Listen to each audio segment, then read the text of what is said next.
Welcome all to the November 2021 Lamorinda CERT monthly meeting. Tonight our topic is the management of wildfires, the instant management teams of wildfires, and we have two speakers with us tonight. We have Jacob Airola, and I know Jacob as a CERT instructor and a fire captain, but I don't know much of his background. Our other speaker is Dennis Rein, and I've known Dennis for several years now. Knew him with the Lafayette Emergency Preparedness Commission, and he's now the Lamorinda Preparedness Coordinator working for Moraga-Orinda Fire. And he has a long background in managing fires. Today I found a little blurb from the Oakland Hills fire that I thought I'd share before he starts talking. Oh, by the way, he's also the liaison officer with the South Central Sierra Interagency Instant Management Team. I think I have that right, or close enough. So, Dennis Rein, who was a Park District police officer and a district fire department lieutenant and future district fire chief, set up a command post at the intersection of Fish Ranch Road and Grizzly Peak Boulevard. Joining residents on a rooftop, Rein had watched on Saturday as firefighters fought the first blaze. Then he had returned to his police patrol. On Sunday, Rein's day off, he was paged at home and told to report for fire duty. As he drove toward Orinda on Bear Creek Road, he could see a column of smoke in the Oakland Hills, very large and starting to build. Rein drove west on deserted Highway 24, ascending Fish Ranch Road, and began to set up the staging area. At first, he was the only person there. Then Park District firefighter Jack Kinney showed up driving a fire engine with a 1,000-gallon tank. Rein assigned him a crew, including Park District firefighter Ann Rockwell, and sent them out on Grizzly Peak Boulevard. Kinney was not a fire department officer. Quote, "I got a same-day promotion," he said. That's just a little bit of Dennis's background going back many years to the Oakland Hills fire. And he's seen many fires and left his beautiful wife, Allison, at home while he's gone off to fight fires for many years after that. So without further ado, I'll turn it over to Dennis and Jacob. All right, thanks, Duncan. Yeah, and just to be clear, Allison does the hard work when I'm not here. So it's all part of the deal. Jacob, do you want to do a quick introduction? I see you out there. No, I'll just jump in after you, Dennis. Thank you, though. Okay, sounds good. Yeah, that's quite a bit of history there, Duncan. I'm not quite sure where you found that little piece of information, but I used to work for I started my career working for East Bay Mud on the local watershed, and then I moved to East Bay Regional Parks. And 1991, the tunnel fire incident was what I thought was going to be my career fire. At that time, firefighters talked about, the really big fire and that once in a career fires, and that was it. Until 2013, when I went to the rim fire, and that was it. Until 2020, when I went to the August Lightning Complex, and then that was it. Until 2021, when I went to the Dixie Fire, and that was it. So it's a little bit of worrisome that I keep having these career fires. So anyway, I put together some slides to share with folks tonight, and this is very informal. I just want to go through this to kind of keep myself on track. I started building a what's called a story map this year, just to kind of keep track of fires and things. So as Duncan said, I work with the South Central Sierra Interagency Incident Management Team, or also known as Team 14. It's been another active year. I think I haven't counted the days this year, but last year I was out on fires in other jurisdictions for 62 days between June and November, including pretty much, well, pretty much all summer, but long assignments on the August lightning complex. So parts of this are from my story map. Excuse me. So just to kind of get us all oriented, what are incident management teams in California? Teams are typed, and type 1 teams, you'll hear that sometimes in sort of fire department ease. A type 1 team is assigned to the most complex incidents, and those would be things like the Dixie Fire, or like the Camp Fire, or fires that are burning in populated areas. And CAL FIRE has type 1 teams. They have actually 6 in the state, and they'll respond to fires throughout the state. And they've even gone out of state to places like Montana, Oregon, Washington before on large fires. The type 1 CAL FIRE teams are the ones that we would most likely see in the Bay Area, just because there's not very much federal ground there here. And those teams are adapted for working in what's called SRA, or state responsibility areas. And then there's federal type 1 teams, and they're assigned to the same kind of complex incidents, but they work generally in FRA, federal responsibility areas. And so in California, there are 4 federal type 1 teams, and there's 16 total in the United States.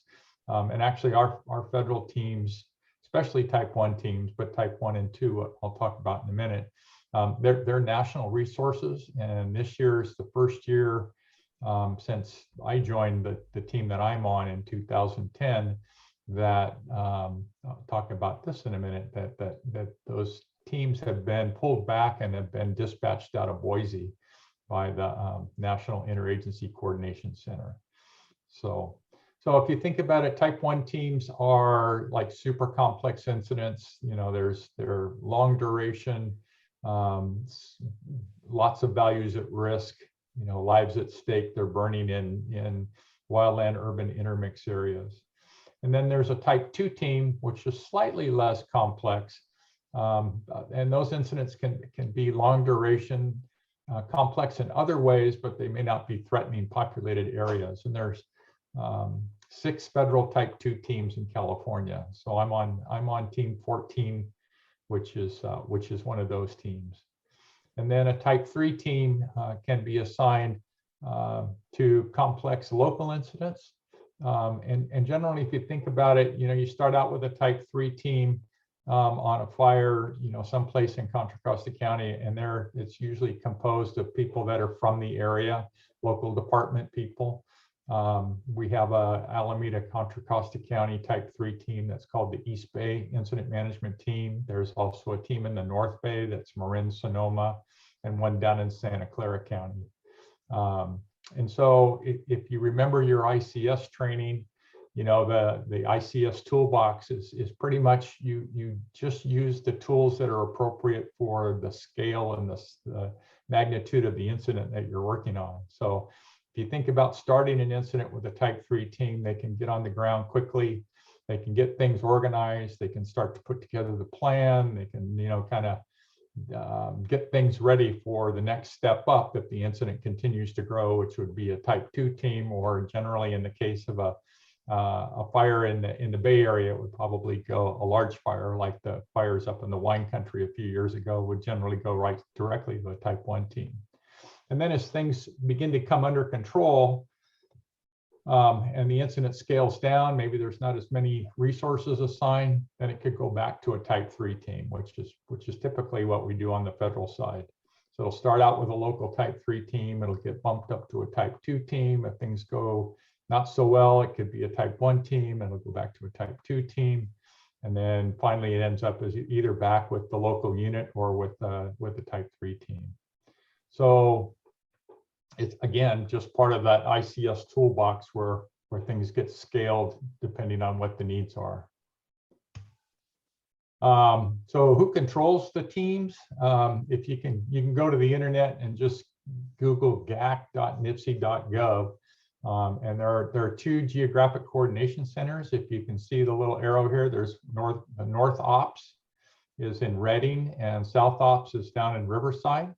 And they do this page, which is called News and Notes, every day during the fire season. And it's pretty much a quick rundown of all the fires that are happening in either North Ops or South Ops. And that dividing line is pretty much just kind of straight across Yosemite. And it also lists the team rotations for the type 1 teams, the national rotation. So right now it's the Rocky Mountain team. That regional rotation would be team 5 would be up, and they're up on 2-hour call, which means that everybody on that team needs to be ready to roll in 2 hours or less. Then the next team in line is on 8-hour call. And then the next team in line is on 24-hour call. So if team 5 on this rotation, if they got dispatched, these two would bump up and another team would come into 24-hour. The last at least 2 years, if not 3 or 4 years, that rotation really hasn't happened because there have been so many teams deployed on the federal side that there's no rebound there. So, you know, if I had a schedule, I used to have this scheduled out, and I'd know, okay, for these 3 weeks, my team is on call. But last year and this year both, it's like as soon as a team becomes available, they got sent to a new fire. And I'll talk to you some more about that here in a little bit. And then if you look over here where it says the type 2 regional rotation, a team is really, it's about, we carry on the team that I work on 57 people on the roster.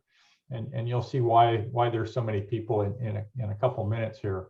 But you see here, there's no 8-hour team and no 24-hour team. And that's because all the other teams in the state don't have enough key positions to fill a team out right now. So right now, the only team, thank goodness it's raining, but the only team that's available right now is team 13. So that's just a quick glance. This is a pretty neat page if you're kind of doing some fire research. It has all the predictive services information over here about intelligence, weather, fuels and fire danger, what the outlooks are, and then logistical stuff about, you know, what's available as far as aviation resources, crews, equipment, supplies, overheads. So kind of a neat spot to go poke around if you're interested in what's going on at local fires in the state anyway. So how do you get an incident management team assigned? Well, it's not really a good thing to have one assigned. But if you think about how we staff in, you know, public safety, is if we staffed for, you know, the worst thing that could happen, there'd be a lot of red fire engines and a lot of police cars and a lot of ambulances kind of hanging around waiting for that worst thing to happen. So we try and look at what the average worst case scenario can be and adjust from there. So how do you get an incident management team assigned? Well, you have to have an incident that requires more support and supervision than a local agency can provide. And I think most of the people that I see on this call understand that in Lamorinda, you know, we are very thin for police and fire and public safety resources, but that level of service, the staffing provides a really good level of service unless something goes really wrong.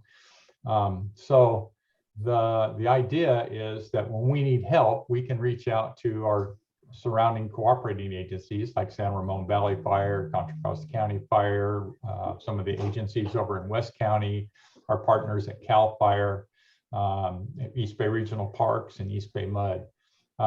So if we had an incident that we used, you know, long or medium term, we use those resources up, we'd be looking for additional personnel and equipment, and we could get those. We would call through the mutual aid system, which would go to our county coordinator, which is Contra Costa County Fire. They would reach out to adjacent counties to get stuff here quickly. And if we couldn't fill the need there, they would reach out to farther counties, to that North Ops Geographic Area Coordination Center or to South Ops, And, you know, I've been on fires here in the Bay Area where we had engines that were coming by out of Redding, hotshot crews that were coming up out of Redding that were between fires, and they said, hey, they're available. Would you like them? And we said, sure.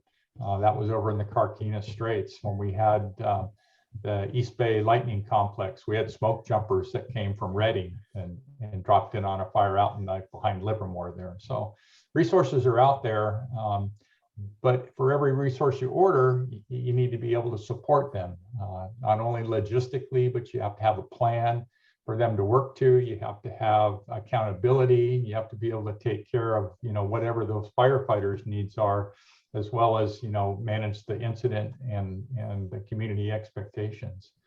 So the short answer to how you get an incident management team assigned is you have something bad happen. It increases complexity, adds personnel or equipment, threatens values at risk, and has long-term potential impacts for the community. And then the other one is pretty much if it's going to be a long-term incident. And if you've been around CERT, we talk a lot about, you know, don't burn your people out. And if you think about, you know, the standard incident management team assignment is they say, be prepared to stay for 2 weeks. And that's to be able to keep an incident running 24 hours a day for 2 weeks. So, you know, here at little old MOFD, that would be pretty tough to keep firefighters on the line fed, you know, their sanitary needs taken care of, their equipment running, their communications going for 2 weeks straight without some help from the outside. So there's a couple of agreements here that I mentioned, the California Mutual Aid Agreement, and really mutual, whoops, sorry about that. Let's see if I can go back. Yeah, the California Interagency Mutual Aid Agreement. That's pretty much if Pleasant Hill has a big fire, and we send, well, we do this all the time, almost every day. If MOFD would send an engine or two and a battalion chief or a special, an overhead resource like a safety officer to help them with a large structure fire or a wildland fire. Mutual aid is free to the requesting agency, but it has time limits on it. And then there's the California Fire Assistance Agreement, which is an agreement between California OES that represents all of the local government agencies, all of the federal wildland fire agencies, which would be the Forest Service, the National Park Service, the Bureau of Indian Affairs, the U.S. Fish and Wildlife Service, and the Bureau of Land Management. So there's 5 of them, and CAL FIRE. So they're all signatories to the agreement. And basically what it says is they've worked out all the kind of the nuts and bolts of that. And they said that, hey, if we need help, you come help us and we'll pay you back. And so that's what most of the large fires in California are managed or under that agreement, the California Fire Assistance Agreement.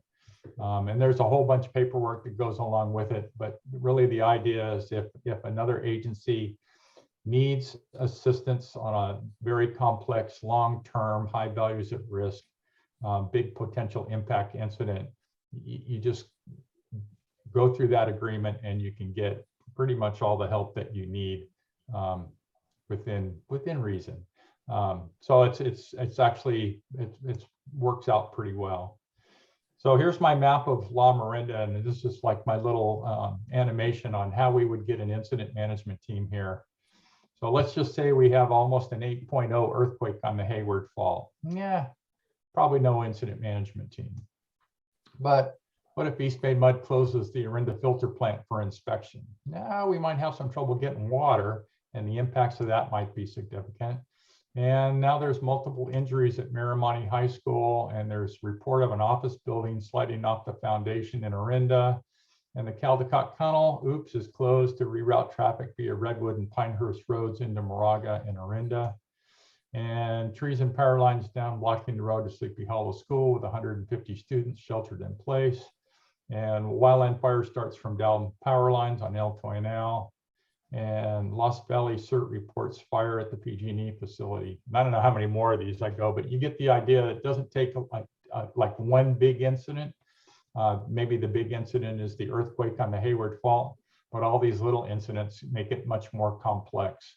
And so we might end up either forming a type 3 incident management team to deal with all these different little incidents and make sure that we allocate resources to the right place, maybe activate an emergency operations center in Lamorinda and just try and keep everything organized. So a quick primer on ICS. Everybody remember that there's always an incident commander, and ICS is scalable, and that the incident commander, it could be the cop that stopped me on my way home the other night to give me a ticket for speeding on St. Mary's Road, which didn't really happen, but we'll just say that officer is the incident commander for that traffic stop incident. And if that's as complex as it gets, I'm friendly and sign the ticket and say, thank you, sir. That's pretty much it. But if things get more complex, there's what we call the command staff, and that consists of the liaison officer, the public information officer, and the safety officer. And those are command staff, and they work directly for the incident commander. And then there's the general staff, which is the operations section chief, the planning section chief, logistics section chief, and the finance administration section chief. And they're called the general staff. So this is the basic model that everything in from the single officer traffic stop, write Dennis a ticket because he's driving too fast on St. Mary's Road, all the way up to something like the Dixie Fire, which was 963,000 acres, almost 1 million acres. And every person that's at that incident, from the traffic stop officer to the 4,000 or 5,000 firefighters that are on the line, they all know who their boss is, they all know what their assignment is, and they all know what resources they have to do their job.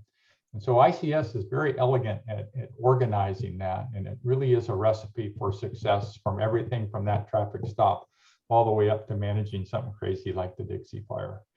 So we're going to spend a little time talking about the general staff and command staff here in a second here.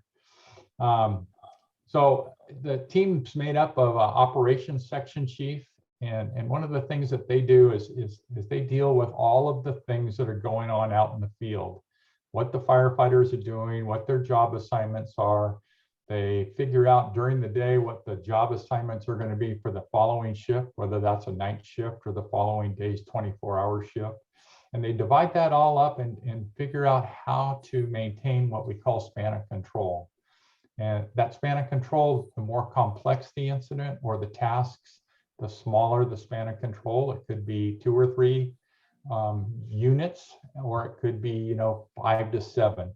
Generally, it's around 5, and that span of control could be broken up into 5 people, 5 engines, and each engine has 3 or 4 people on it.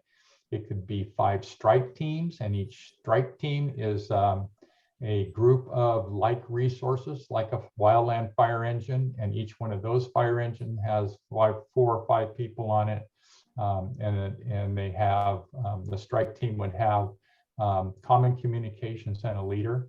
And then those strike teams, you could have 5 strike teams in a division, which is a geographical area that's divided up around the fire. That's like from the corner of St. Mary's Road and Moraga Road out to St. Mary's Road at Glenside. That would be a geographical division.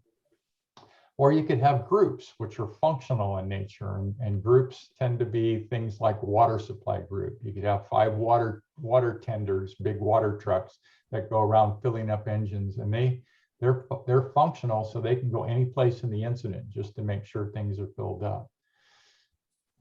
And so if you go back to the division concept, branches are groups of divisions. At the Dixie Fire, gosh, I think there was like 7 or 8 branches on that fire.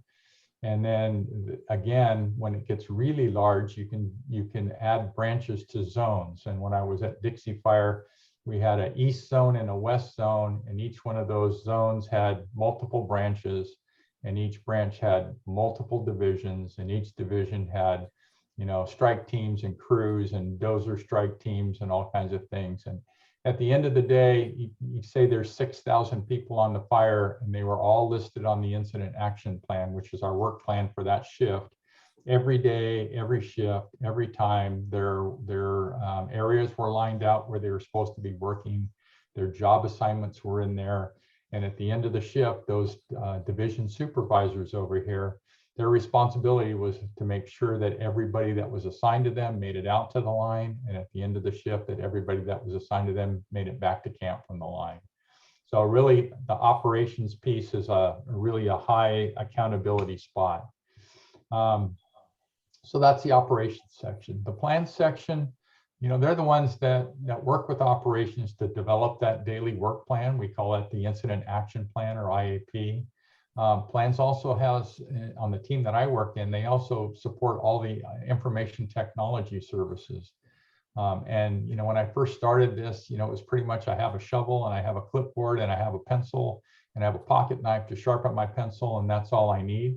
And nowadays, the technology component, if you go to a large incident and there's no internet service, we're doing a lot of live streaming, not only to the public, but at the Dixie Fire this last round, we had a remote camp with 500 firefighters in it up in Hat Creek. And we were broadcasting them the morning operational briefing from Susanville. So IT, our plans section, and IT services put all that together. So plans also manages all the incident resources. That we call that resource status, or restat, and that goes back to accountability. If you're not on the plan, you don't go out in the field. And they manage the situation status, which we call SITStat. And again, going back to the technology piece, there is a ton of technology involved in firefighting and resource management these days. And one of the really amazing things that's come about in probably the last 10 or 15 years is our use of geographic information systems and building maps from those. We'll talk a little bit later about one of our MOFB firefighters, Stephen Rognes, is a geographic information system specialist on the team that I work with. And they do amazing work. I think I have a couple of examples I can show you here in a minute. And then plans also has technical specialists, and they have what's called a FBAN, a fire behavior analyst, that looks at where the fire is now and where it's going to be. We have a fire weather meteorologist, an incident meteorologist, and they look at current and predicted weather. We have hired from EPA, we usually get a smoke management person, and they'll talk about where the smoke is going to go from this fire. And if you've been in the Bay Area for the last couple of years, you can see, we get impacted by fires from the Dixie Fire or from the Camp Fire or from, you name it. Smoke is becoming a real big deal, especially from the large fires. And then there's this thing called a READ, a resource advisor. And if you think about it, and I'll talk about this a little bit later too, that if you take a bunch of bulldozers and you run them through the forest, in the late fall, and the fire goes out, it's not too much, doesn't take too much time before somebody says, hey, what about erosion? What about all that bare earth out there? And are those dozer lines going to turn into off-highway vehicle tracks now? And so the resource advisors, their job is to go out and figure out how to fix all the damage that's done by fire suppression activities, and make things like pulling brush back over dozer lines, and on steep slopes putting what we call water bars, so that if the line goes up and down a slope, there's basically a trench that comes across it that keeps the water from gaining too much velocity and creating gully erosion in them. So it, pretty complex as far as that whole resource advisor fire suppression repair piece. There's a lot more to it than people know. They think, oh, the fire's out. That's probably about 80% of the job. And then there's burned area emergency response, and there's fire suppression repair, and a whole bunch of other things that go along with it. So I was talking about maps a minute ago. This is a list of maps that they produced for one day at the Dixie Fire. Everything from air operations maps on where the pilots can fly, communications maps where all the repeaters are, how things work on the comm site. These are operations briefing maps for different areas of the fire. These are, remember we talked about divisions A, B, C, and E, F, G, H, I. branch 5, 13, 16, 18. That's a big overview map. There's a PIO map, more pilot maps. These are all suppression repair maps going down here. Hazard tree maps, all the trees that were impacted and weakened by fire that had the ability to fall over on a road or on a populated area. Those were all lined out and identified. So lots of maps. This is an example of the PIO map from the Dixie Fire. Again, when you think about, I mean, you look at this, and if you've been to Lake Almanor, it's a pretty good sized chunk of property. This fire was 963,000 acres. So it's about 37,000 acres short of 1 million, which is for one start on a fire, pretty amazing. While we're at maps, the difference between the black line here, I'll give you a little fire mapology here, cartography. The black line is line that's been controlled, and the red line, I'm not sure what the date on this map is, but the red line is still open fire line that hasn't been called controlled yet. So, and eventually this fire took another run and went all the way across Highway 44. So this is a pretty early map. And then this one is a fire progression map. So the different colors indicate different days that the burning periods that the fire burned. So you can, you know, if you drill down on this map, you can see where the fire was on what day. And like this was like one giant fire run one day, as was this, looks like maybe the same day. So you can kind of see how the fire grew and where it ended up going as we went to. And those are all done by the geographic information guys in the situation status unit at the fire. And then if you remember back to the little chart, there's a finance section. And if you think, okay, well, we have an instant city and we have 5,000 employees that all need to get paid. So there's folks there that take care of everybody's time cards, time sheets. And so they process all the agency time, equipment time. There's an amazing amount of hired equipment at a large fire. And using the Dixie Fire as an example, the CAL FIRE unit chief mentioned to me that one day in the Dixie Fire, there were 230 bulldozers working at the same time. So personnel time and equipment time, make sure everybody get paid. The cost unit figures out, okay, well, what did we spend today? And they do a daily cost analysis. And then if things get broken or people have claims, their comp claims unit in finance. And then, whoops. And then sort of the heroes in my mind are the logistics section folks. They sort of take care of everybody. So there's a ground support unit. They take care of all the vehicles, the fuel. They have mechanics. They transport materials to and from the line. There's a medical unit that takes care of incident personnel medical needs. This year, there was quite an emphasis on COVID protocols, and they supply line medics and EMT to the line. Food unit takes care of meals, of course, 3 meals a day for every person that's assigned. And so if you do 3 times 5,000 at a fire like the Dixie Fire, that's quite a bit of food coming in and out. Facilities units that, you know, with larger fires, sometimes there's 2 or 3 base camps. They have to figure out how to get, you know, everything from toilets and showers to laundry to whatever out there. Supply unit, if you need batteries, that's where you go to get them. And then communications unit, they take care of all the radio communications, the set up repeaters, and they maintain all that stuff. So if I break my portable radio out at a fire, I can bring it to the comm unit and they have techs there that'll fix it for me. They, you know, logistics also, they have contractors that will fix chainsaws. It's a pretty amazing group. So I remember I talked about ground support and supply unit. Well, we get fire hose in what's called a cash truck, usually every day. And so it comes palletized like this. And then at the end of the fire, it looks like that when it comes back. So we have California Conservation Corps crews that will take all that hose that comes back off the line and they'll unroll it or unwrap it. And then that giant pile that they're sitting on there, they'll roll it back up and they'll send it back to the cache where it gets washed and re-rolled, washed and dried and re-rolled and sent back out to the next fire. And then this just shows, you know, laundry, feeding, everything that you could possibly need. It's really like a small city, the way it's set up. So this is my team. There's, like I said, 57 people on the team.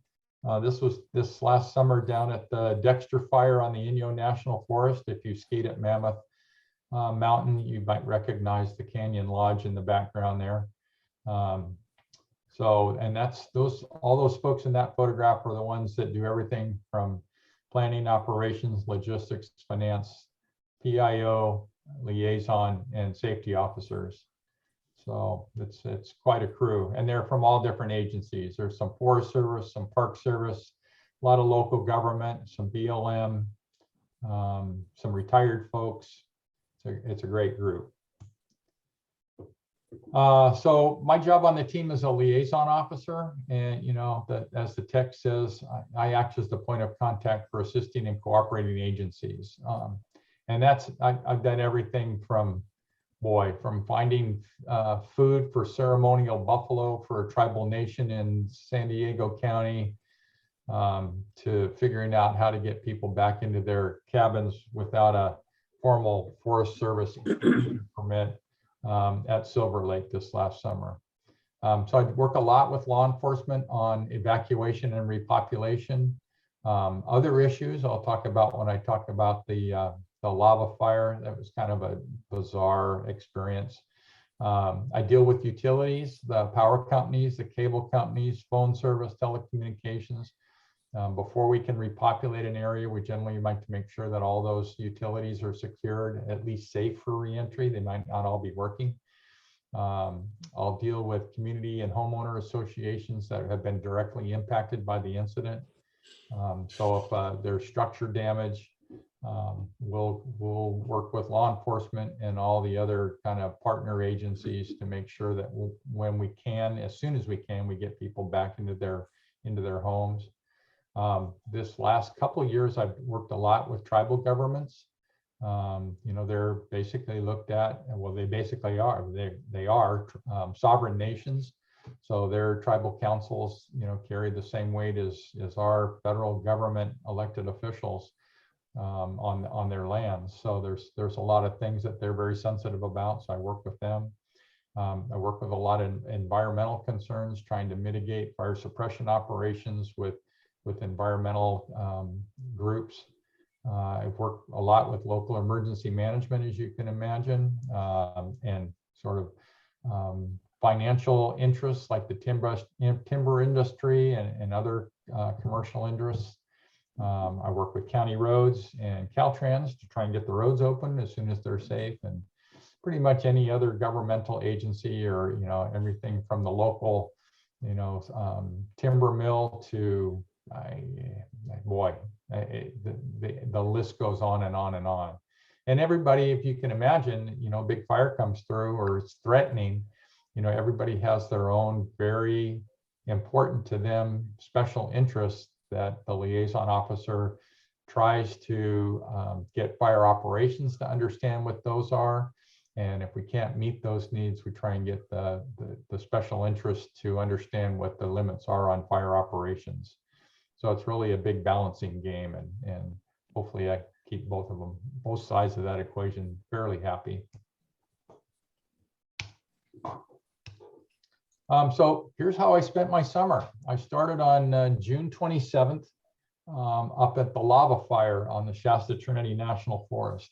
We were there for just over a week, and this is one of those fires that it started out as a type 3 incident. It was a lightning strike fire way up on Mount Shasta. Started out with the local forest taking it with a type 3 incident management team from the forest. The fire started to grow faster than they could keep up with it, so they called up a type 2 team, and we were there from the 27th to the 4th, and the forest leadership said, hey, it's getting a little more complex than we think the type 2 team can handle, so we turned it over to a type 1 team. So that was the beginning of my fire season. And then from there, on the 14th, I came home for a few days, did laundry, got cleaned up, got a few projects done at the office. We were dispatched to the Dexter Fire down on the Inyo National Forest. That's where the Mammoth Mountain Ski Resort was our incident base, and I was there from the 14th to the 21st. The Dexter fire was a wilderness fire, kind of out in the backcountry above the Owens River, and had some interesting challenges because the Dixie fire was breaking out. And then we left there on the 21st, and then on August 2nd, we went to the river complex on the Klamath National Forest. And the Dixie fire was in full swing now, and there were some interesting challenges caused by that. Basically, the river complex started as 26 different reported fires from lightning strikes along the crest of the Marble Mountains and Trinity Alps wilderness in the ranges up there. And then after that, we went down to the South Fire on 8/27. And then quickly after that, on to the Chaparral Fire in Riverside County and San Diego County on the Cleveland National Forest until the 2nd of September. And then after that, we went to the Dixie Fire. And if you'll remember, I talked about the fire was zoned. The west zone of the fire was primarily on the Lassen National Forest, kind of around Lake Almanor and north of that. And then took a few days off after that and went back to the east zone of the fire and worked out of Quincy until October 20th, where we were finally released. So you can see that this is probably the broadest area that I've traveled with the team, being South Central Sierra. Typically, most of the fires that I've been to with the team have been kind of in that Central Sierra, everything between Bakersfield and Sonora. But this year we kind of got around quite a bit. So what I learned last season, kind of going fire by fire. Whoops, maybe I went, yep, there we go. The lava fire. So just kind of going around the photos here, this is what it looked like burning on Mount Shasta above the community of Weed. Pretty sensitive because they had a fire there not too many years ago that burned down a significant portion of the community. It was burning in timber and brush on the slopes of Mount Shasta. And if you can see from this, there is absolutely very little wind on this portion of the fire right now. And the fuels were so dry that it was just like burning like what you would think, you know, tall grass would burn like in a pasture with no wind on it. This picture here, this is the top of Mount Shasta is up this way, and these are the lower brush slopes with scattered timber on them. And all this green stuff is like 6 or 8 foot tall brush species. And it's pretty unusual for fire to back through brush like this. But again, one of the things that I learned was that things were so dry up there that the fire it was backing through this like it was a continuous grass fuel bed. And you can see that a lot of these trees were just barely scorched, and I think they probably have a pretty good possibility of surviving. But it just was incredible to see how dry things were. And this was, you know, this was really in June. This is, you know, Mount Shasta. This area here is kind of this area here. And this is an afternoon where the fire stood up a little bit and it got a pretty good run going.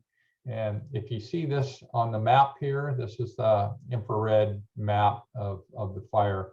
This is about a 10-mile long run, and it was pushed by the wind. It was basically this that laid over and got pushed by the wind up all the way to this. I think it was called the A89 road or A39 road, 29 road. But it went through this whole area that's called Mount Shasta Vistas.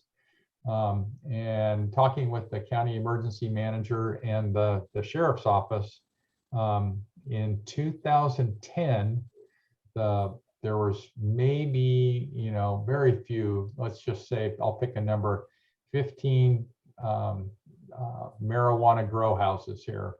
And in 2021, the number of permitted structures in this area, there's like 27 permitted structures, and the population, they said, was about 3,000 of residents in there. So it was a huge marijuana cultivation area that the fire blew across the highway here and ran right through the middle of this thing. Caused all kinds of trouble for the marijuana growers and the sheriff's office, and they we had to actually issue kind of entry permits for the fire equipment because the marijuana cultivation folks were trucking in water to water their plants, saying that they were firefighters. So it was pretty complex. And the same day that this went this way, that night the wind shifted 180 degrees and it blew the fire back towards the community of Weed. And we basically started this all over again, and it made this big pooch out. So dry fuels are one thing, and pretty amazing that, you know, the areas that can burn with that, and you add a little bit of wind to it and it can be devastating very quickly. And I put this picture in because this was the Union Pacific Railroad bridge that was, all the ties were burned out by the fire. And this is the main link for both Amtrak and freight between California, Oregon, and Washington for the Union Pacific. So the economic impacts of the fire were pretty significant right from the beginning too. And then we went down to the Dexter fire, and now the Dixie fire is in full swing. And we were told, well, you're not going to get a lot of resources. This is a wilderness fire. So just, you know, do the best you can and let it burn out to wherever it's going to burn out to. So we did a lot of work at night, a lot of firing operations to bring the fire out to road systems where it could be controlled. And the reason I put this picture of these three characters in here, when we're talking about resource drawdown, is they were actually from Hurricane, Utah. And at this fire, there were engines from Texas, from Kansas, from Utah, you know, pretty much from all over the place. And that was because all the other engines, plus some other out-of-state engines, were most likely up at the Dixie fire. So this fire had a happy ending, not a lot of resource damage. It kind of cleaned some stuff up. Still a significant resource draw. I don't know what the final cost of it was, but in the picture with the moonlight here, you know, it did a lot of backing down and a lot of constructive firing operations that these guys over here are planning were done at night. The river complex, again, Dixie fire in full swing. What I learned here was that homeowner preparation could have resolved a lot of issues for us. A pretty slow moving fire while I was there. This is it backing down into the canyon above a little community of Cecilville.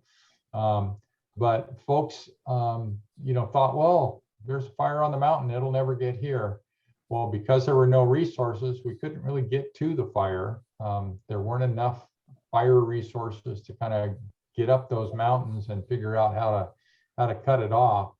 There were basically no aircraft available because one, they were at the Dixie fire, and two, if you've been up on the Klamath National Forest, things get smoked in where you couldn't really see where to drop retardant. So this fire just backed down, and you know, one of my jobs was to deal with cabin owners like this. This is a little cabin in the, I think it's the North Fork of the Salmon River, out of the community of Coffee Creek. And the cabin was originally built in like 1847. It's a gold mining claim. And this picture is actually from another fire, the Caribou fire that happened like 5 years ago. And what those firefighters are doing is they're cabin wrapping it. So they're putting this kind of aluminum foil over it, sealing it up so that the embers won't get inside of it and burn it down. I'm not sure if this one survived, but I know the fire made it all the way back down there again. And there was, I don't know, it went on and on. I think we inventoried like 380 something structures to do structure triage to see which ones were savable and which ones were not. You can imagine how that went over with the community. But this was one of the projects that we came up with. We had all these different subdivisions. These are the number of structures in them. And I think the number here is 389.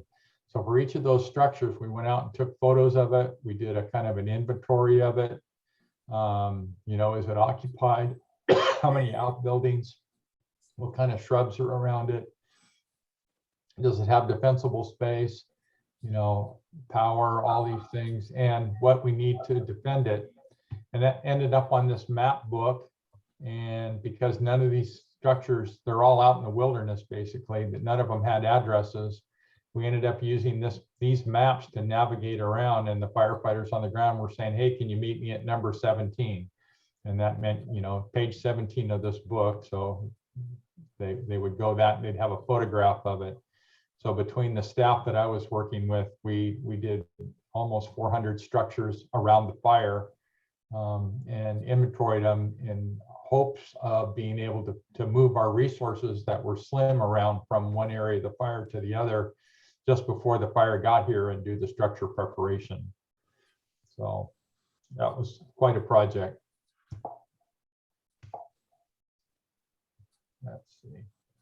And then this year was like one of my first trips to Southern California, other than a long time ago. And South and Chaparral fires. One was in Lytle Canyon, just out of San Bernardino. And the other one was down in Riverside, up in kind of they call it a wilderness area, but it was kind of sandwiched between a bunch of city stuff. And it's the first time that I've seen a grid system used with the Zone Haven application. So this is actually my draft evacuation map for San Diego and Riverside County areas impacted by this fire. And burning in a brush view model, everything burned very well. It was, again, you know, later in the season. But what the interesting thing about this fire is because it was in Southern California and all the air resources weren't committed, they held this fire in check, and you can just see kind of the box here of kind of orange stuff on the hill.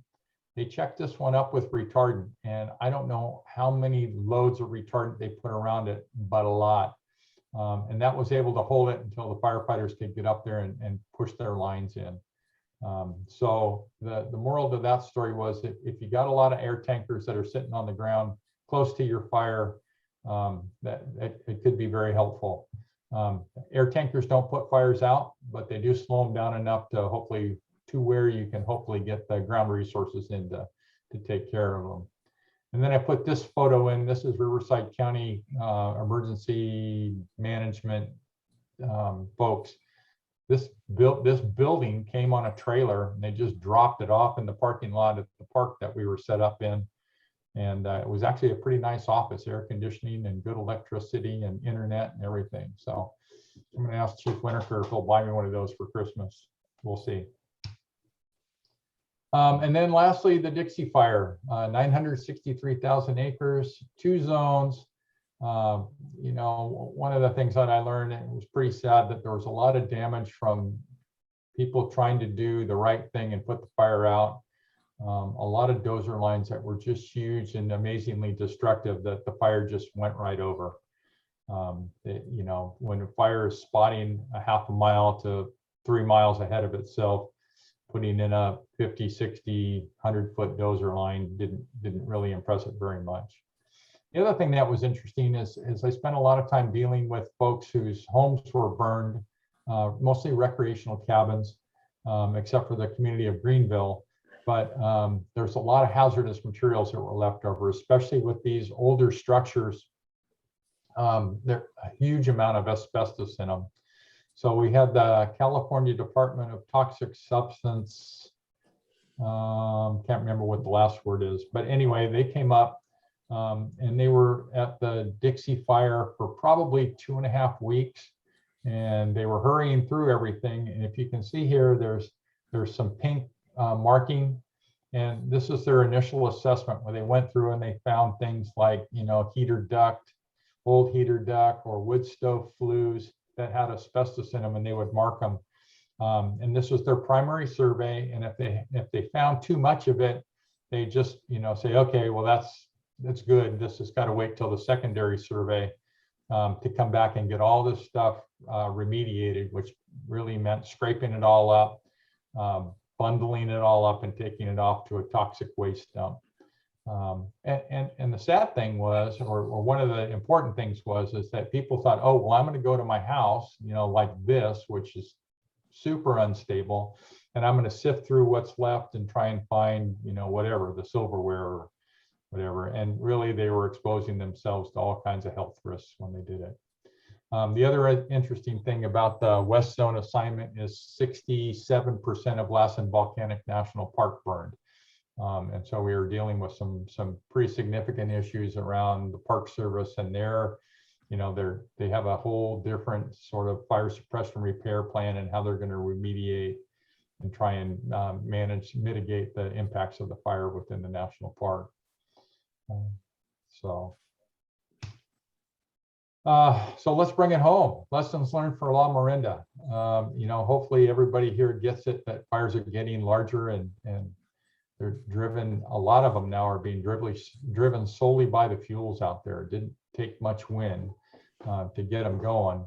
One of the things, and I've known this for a long time, but I figured it's worth mentioning again, is that suppression alone is not the long-term answer. So this is a structure up in fairly open country on the Dixie Fire.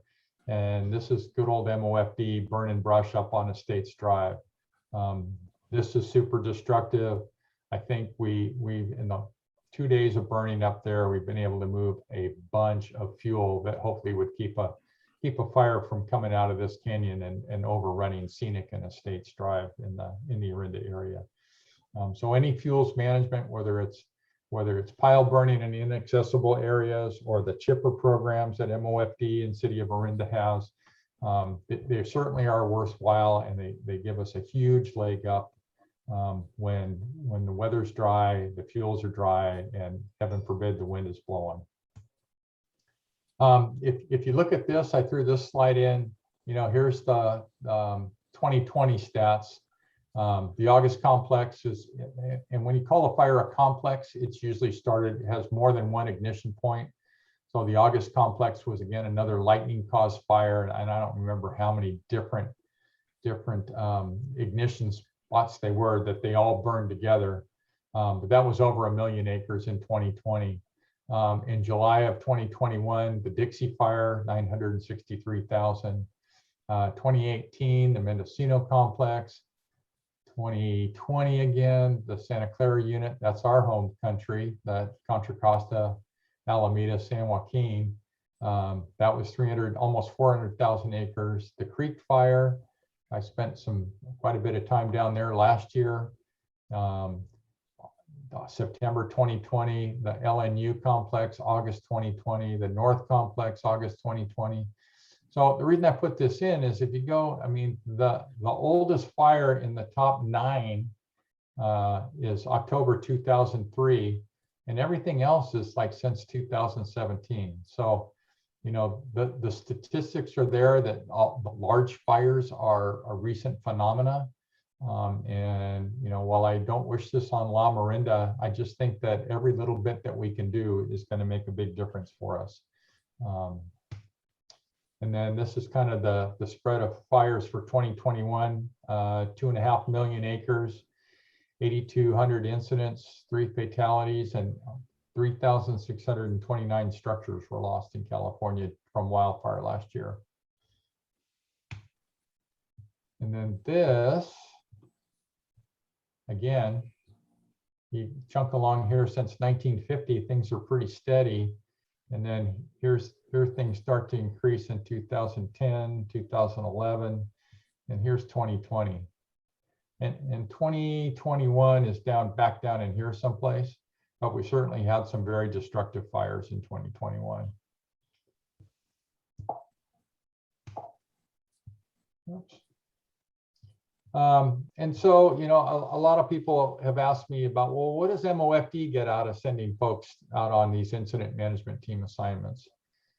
This was my 2 liaison partners at the Dixie Fire were figuring out repopulation strategies for the west zone of the fire with the Lassen County Sheriff and the Shasta County Sheriff's Office. So we're actually climbing up on the table trying to figure out where the good parts are and take pictures that we can send to the Sheriff's Office. But really, what MOFD gets out of it is our folks that go out on these fires, they get to see a much bigger picture.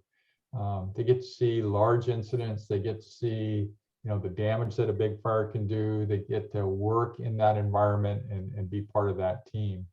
And we also get to build our capacity at MOFD. I think Jacob's going to talk about, different roles that our folks play. And build qualifications. It's just, if I say, hey, I want to be a liaison officer, it's not like I'm automatically one. There's a whole qualifying process that you go through and training and all those things. We get to help our neighbors and our partner agencies, and those relationships pay back, I don't know, 100 times when we have an incident and I need to call somebody that I've worked with on a big fire, and I say, hey, I need a what's this, and they say, oh yeah, we got one of those, and they know me, and they know, what we need and who we are. And then lastly, we really do it at no cost to the district. All of our time under that California Fire Assistance Agreement is fully reimbursed. So it really is a win-win. And one of my quips is, I always like to say that it's much better to give mutual aid than to need to receive mutual aid. And so it works out well for us all. And with that, I'm going to go back to Jacob. Are you there? You want to fill in any gaps that I missed? I'm here. All right. No, great job. It was quite productive and covered a lot of information. Does anybody have any questions for Dennis? And if not, I mean, we can do questions at the end too. And I think Duncan wants to have this thing wrapped up by about 8:30, but should I start going, Dennis? Yeah, go. Yeah, I have a question. Can I ask a question? Go ahead. Okay. Please do. So I chair a safety committee up in Serene Lakes at Donner Summit. And one thing I've learned with working with Dr. Kent at the University of Nevada is how much cameras help during fires. And I didn't know if, in your experience, Dennis, if you had any interaction with the cameras that are, I don't know, I think we have like 900 of them in California. I'd be interested. Yeah. So I'm a big fan of the Alert Wildfire System. We have a bunch here in Lamorinda, and I actually have a screen set up where I can kind of look at them all at once here. And then on large fires, because the liaison shop is generally co-located with the incident commanders, that's one of the first things that they'll bring up, especially like on the lava fire. There was up around Weed, there was like 5 or 6 different cameras where they could watch every different angle of that fire. Super helpful to be able to see, where it's going at that exact minute and be able to listen to the radio traffic at the same time. So yeah, that whole system is awesome. We actually worked last year with East Bay Mud to put up kind of a camera in the middle of our donut hole up on Volmer Peak. no, what's the one by Oh, Julie's going house? up in your Yeah, Donald Drive. tunnel. Yeah, so that was great. We work with East Bay Mud, and they let us put it up on one of their sites up there. So How many cameras do we have in Lamorinda? This area? Yeah, off the top of my head, I think there's like 7, maybe 8, and a couple of sites have multiple cameras. So John Cornell at Lafayette PD is actually a camera installer, and you can go to the Alert Wildfire website and pretty much see where they all are.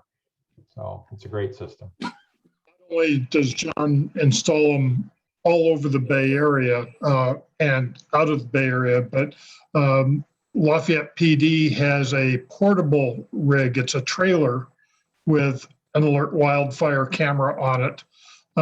And he can take it to a wildfire area and park it. It was parked by the Caldor Fire for several weeks. So it's another resource. And we'll use Caltrans cameras too sometimes to track down, fires that start off the freeways or cars and stuff too. So, well, thank you, Dennis. Again, I really appreciate the great explanation and all the experience you have. And I think one of the big takeaways from Dennis is that, well, one, he doesn't stop working ever. And it's pretty cool that throughout your career in as a firefighter, there's always something to learn and do and expand upon and master. And I think that's one of the appeals, or what has appealed to me to kind of get into this occupation. For those of you who don't know me, my name is Jacob Airola. I'm a fire captain. I'm currently at Station 42 in Moraga, soon to be moved down to 45 at Orinda. Every 2 years we do a bid, and that's coming up. So in January, that's where I expect to be placed. I am going to try to get mine a little more brief, maybe like 15 minutes, go over kind of what it is to be sent out of county, why they do that, the people that work for us and the capacity that they're doing, and then some nuggets like Dennis did for CERT, and how that, some things I've learned and how it might be applicable, not if, but when, right? So some things that Dennis touched upon that I wanted to add on to is the ICS system in general is kind of a California wildland firefighter baby. We made this thing. We were losing firefighters left and right to all these horrific communication problems and poor decision-making, and just not really a unified effort, because even though we're all firefighters, we don't know each other all that well from all different parts of the state. We show up on these big campaign fires, and it was just kind of chaos in the Wild West. And people would just say, hey, I think, my team should light off a fire right here, and we're going to start a backfire. And then somebody else is saying, oh, I'm going to go protect this house. And you can imagine if those two were in the same proximity, there could be problems. So ICS was developed out of that. It's a great command structure. There's accountability, and you can get an organization of 5,000 people and everyone knows what's going on. And that is absolutely huge. So that's kind of cool. And then of course the feds stole it and they call it NIMS. If you guys remember from the CERT training. There's a little less than 30 of us. So if you have a question, just go ahead and unmute and fire away. And if you don't feel comfortable doing that, put it in the comments, and Julie can shout it out to me, and I'll answer it as needed. So from a firefighter perspective, we commonly will go out on a strike team. And the definition of a strike team is 5 like units with a leader and a common frequency. And that's usually how we serve the state. So wherever we need to go in California, they'll put in a request for a certain amount of strike teams, and Contra Costa says, yeah, we can fill one of those request orders. And we'll combine 1 unit of Moraga-Orinda with Caldor Fire, with San Ramon, with Rodeo Hercules, and we'll put 5 engines together. We'll find a strike team leader, and we all go on one channel, and that's our one group. And it's not uncommon to have 80 to 300 strike teams functioning in that capacity. We can go out as an immediate need, and they'll just tap us out and say, hey, we have a huge fire that's happening about Dabla right now. And you'll meet up and form in your little units when you get there. There's what's called immediate need, in which case they have an order system, and it takes about a day or two for the resources to all trickle down and the information to go. And then we'll meet up and drive down to wherever we need to go, whether it be Los Angeles or Shasta. And then plan need, which is for all intents and purposes very, very similar, but we go knowing that it's going to be 2 to 3 weeks. And that's a commitment we're making when we go. It's all voluntary at this point. From a firefighter's perspective, we know what we're signing up for, and we're choosing to go. But it's hard work, and they're 24-hour shifts usually when we're working for the states, the state entities, Cal Fire, and the teams that Dennis talked about, or they're 12-hour shifts when we're working for the feds, and there's no days off. You just work 12 on and get a 12-hour rest period, which is not really a rest period because you're leaving the fire line, coming back, rehabbing your rig, getting food, showers, finally getting to sleep, and you might get 4 or 5 hours of sleep and then turn around and do it all again for 14 days straight. So it's a big commitment, and it's a commitment for the people who are at home as well, who have to backfill. So if we send out 4 or 5 people, sometimes more, up to 8, somebody has to pick up those shifts, because we're not going to put Lamorinda in any risk. So we're not going to shut down the station just because we sent an engine out somewhere. So everyone has to pick up the slack. Another point I want to make, and Dennis said it well, that base camp is basically a small city, and they have everything from sleeping, toilet, food. I mean, everything that you have in a town, they have that there. And it's really impressive that they can just be set up in a matter of days at any fairground, or maybe at St. Mary's, or wherever we need to set that up. There's a small town with security and everything there, and it's really impressive to see. So then, any questions about that, kind of how we go, why we go? Dennis kind of talked about qualifications, and maybe I can hit on that a little bit further. If you were a person who is interested in doing a specific task beyond just a firefighter, you have to go through a qualifications process.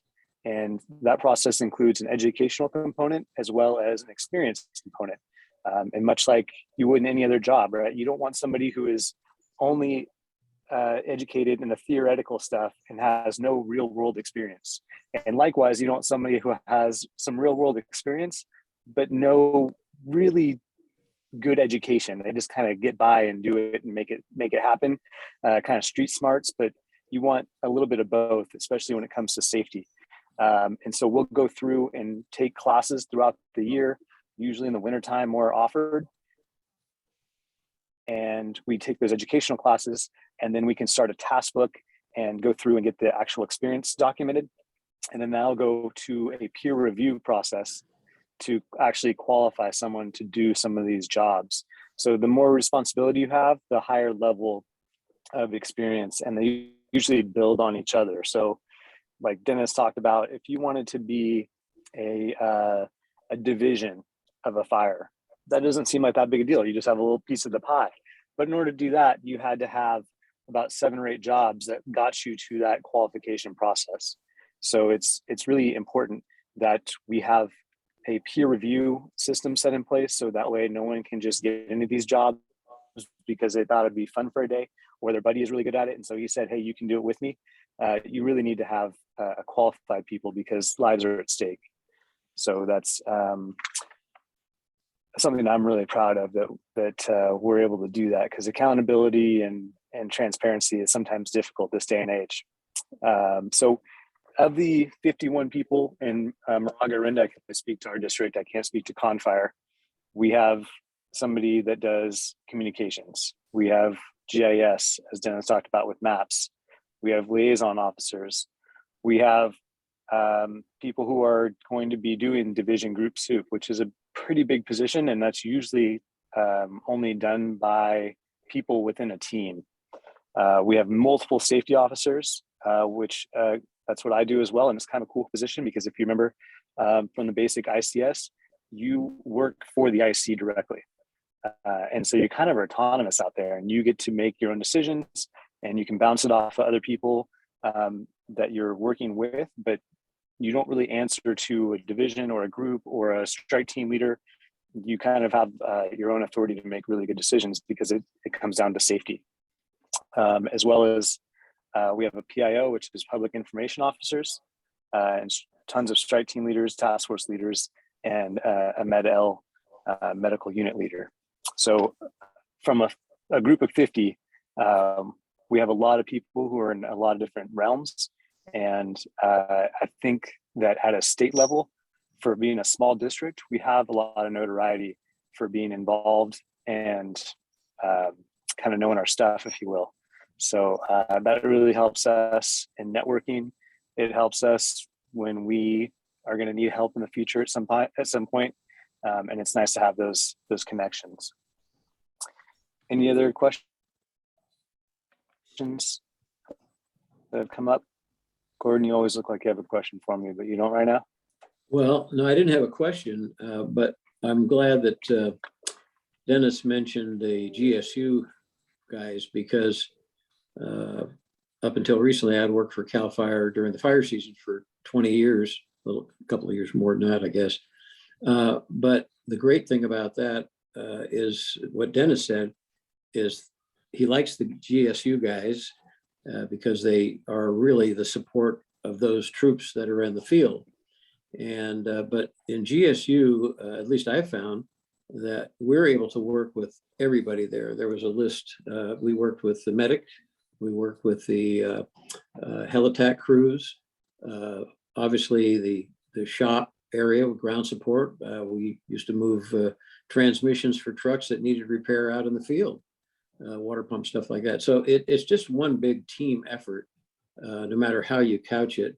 And the ICS system just, doubles the effort of the team by the organization of it. So, but the only comment I really have is I was glad to hear Dennis talk about the ground support unit. I still have my shirt that says, "You call, we haul." So that was one of the Soberanis fire and stuff. So anyway, it was a very interesting experience from a civilian standpoint, because we're hired for the fire season, but nonetheless fascinating. And I used to see some of the MOFD guys at some of the fires that I attended. The only drawback, because we worked directly for Cal Fire, we were out there 35, 40 days at a time. We didn't get, you didn't go home because they needed you. And we were limited to 18 hours a day, which was still plenty. So, but it was a great experience. But working with all the staff that were there, I used to work with the Team 4 and Team 1 on a couple of fires, and they were everybody was just super. So it's hard work, and everybody's working their tail off, but it's certainly well worth it for the community, for all the work that everybody does. But thanks, Dennis. I agree. Thanks for sharing. So some things that I've just come to learn, and going out as a single resource, when you're going out as a firefighter or even an engine boss, you just kind of do what you're told, right? You're kind of the grunt work. It's pick up a tool and do this task, or whatever is needed to be done. But when you're working in the overhead position, you kind of get a little better perspective. And there's several 100,000 firefighters in California, but it is not uncommon to see the same 1,000 at every fire. And so it's almost kind of comical. You just bump into the same people over and over, because they're good at what they do and they enjoy doing it. And it's, as Gordon said, it's tough work, but it's really rewarding also. And so some things I would suggest, if you're ever activated as a CERT, you're working with one of these teams, or involved in this process at all, one is know your role. Obviously, you have to know what it is that's being asked of you and how you're going to do it well. But more importantly is kind of this underlying attitude. And in the fire culture, humility is everything. Nobody wants to hear how experienced you are and what great things you've done. You just have to kind of demonstrate it through your work effort.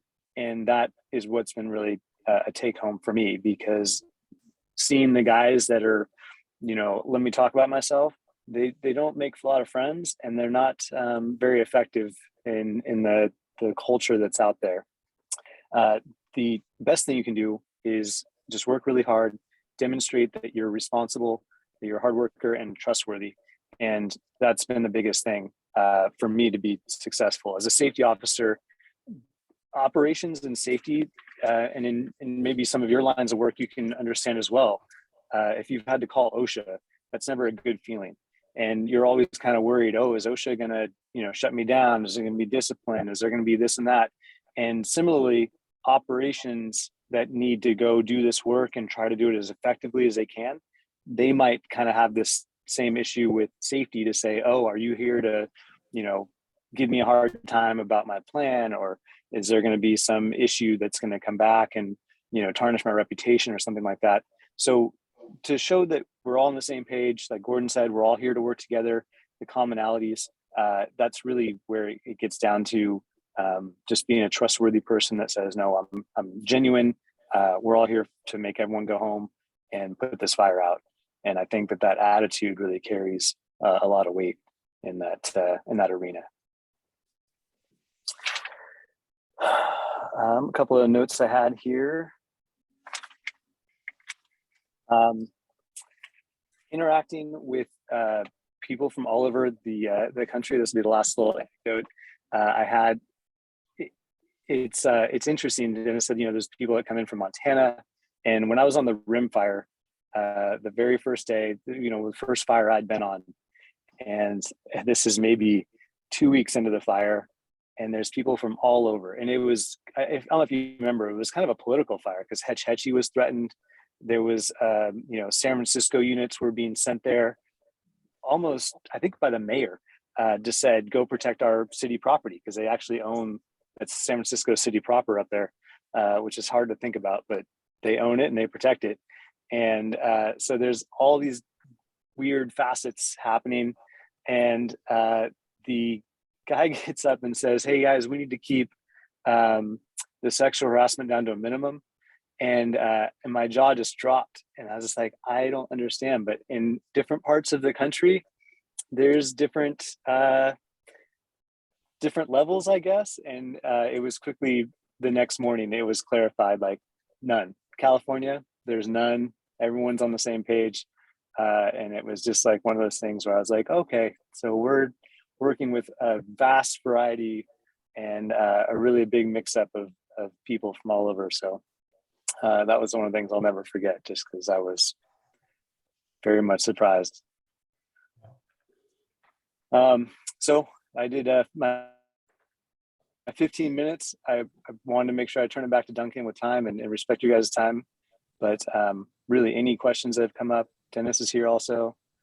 One of the things that he mentioned was the reimbursement we get, so that doesn't cost the district any money. And actually, we get a little bit, we make some money off of that as well in administrative fees, because we do paperwork and file for the checks and all that. So we actually make a little bit of money in addition to the experience we get by going all of these incidents. So it's actually, we come out a little ahead. And the only other thing I would, go ahead, Duncan. No, go ahead. The only other thing I was going to add, and Dennis referred to it, I was on the Dixie Fire as well, and we're seeing these trees that are green, alive, relatively healthy looking, just catching on fire as if they were dead. And that was really concerning, because how do you stop a fire if even the healthy forest is actively burning? It wasn't just the dead trees that were combusting. It wasn't just, unkept brush. It was healthy trees that you were like, well, there's no way this should burn.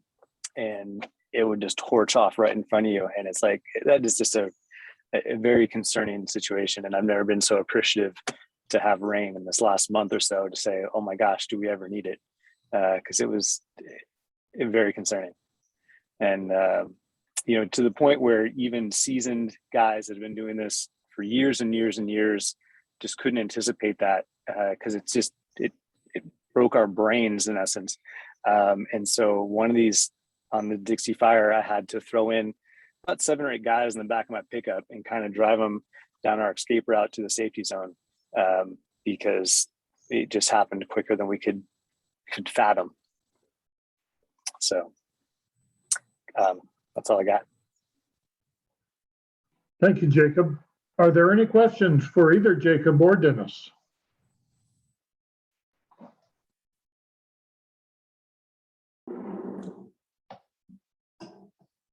Because you did such a good job explaining it. Right, I'm not seeing anything in the chat. So again, thank you both to you, Jacob, and to Dennis. And a very good meeting. We will see you again. There is no monthly meeting next month because it's December and we do take a month off. So we'll see you in January on the second Monday of the month in January. Thank you all. Thank you all for being here. I appreciate it. I know there's a lot of information, but it means a lot to Dennis and I that there's a passion and interest in learning. And I'm just always impressed by the CERT's thirst for knowledge. It's like the sponge. Just I really appreciate it. So thank you all. Yeah. Thanks, Thank you, guys. everyone. We appreciate it too. Thank you. Thank you. Have a great night.